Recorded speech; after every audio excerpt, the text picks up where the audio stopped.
envie, il y a une espèce de part et d'autre de conviction qu'on a des choses à faire ensemble. Il y a une conjonction en fait de volonté très régalienne et puis d'initiatives locales et individuelles qui font qu'on peut regarder avec confiance les prochaines années en matière de recherche technologique. Ce passé que nous avons avec les Russes communs, une histoire scientifique et technologique il y a 50 ans, c'est une façon d'envisager la science qui est d'abord une fascination de l'idée, une approche plus individuelle, plus d'un chercheur créateur, un petit peu moins préoccupé par l'application, un petit peu moins préoccupé, libéré de la contrainte du marché et qui se pose la question après coup.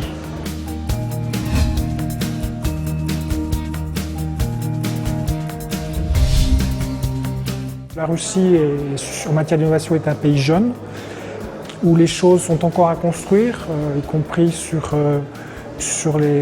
dans les infrastructures, comme les clusters, les pôles de compétitivité, qui apprend encore beaucoup et à grande vitesse, mais qui aujourd'hui, en matière d'innovation, c'est aussi des problématiques de nos propriétés intellectuelles qui sont fondamentales. Il y a eu beaucoup de progrès de faits, mais est-ce qu'il y en a suffisamment qui sont faits? Ça, c'est des choses qui restent encore à débattre. L'innovation, ça reste aussi des entreprises, des individus qui vont... Donc ça renvoie aussi au droit du travail, à la mobilité des individus, au droit du travail, avec une politique d'immigration qui doit être cohérente pour pouvoir mettre aussi ces choses ces idées, ces envies en mouvement. L'image du pays qui est un vrai frein quand on est un jeune entrepreneur, quand on doit investir quelque part, il y a un risque et on prend des risques dans des pays où on est un peu sûr et donc il faut aussi que la Russie puisse donner des gages.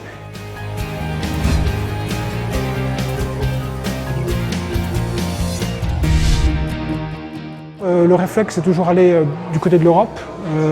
La Russie est accrochée à l'espace européen de la recherche, à ses outils. Alors aujourd'hui, avec ses propres financements, dans le cadre notamment d'Horizon 2020, la Russie a beaucoup appris de son expérience des précédents programmes cadres.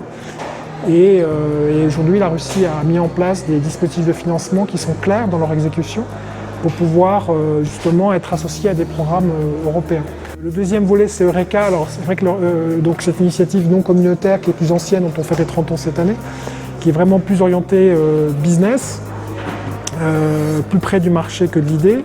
Et puis bien entendu, il y a le grand cadre, c'est le partenariat entre BPI France et Fazier, hérité des partenariats historiques entre Fazier et Envar, puis avec Oseo. Et la Fazier se sentait très à l'aise avec l'Envar et Oseo.